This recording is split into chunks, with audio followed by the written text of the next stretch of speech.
নমস্কার, 21শে মে আমাদের প্রোগ্রাম। আপনাদের উপস্থিতি আমাদের একান্তভাবে কাম্য।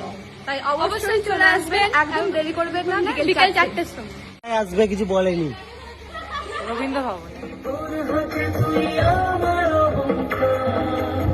দাঁত বার করে হাস।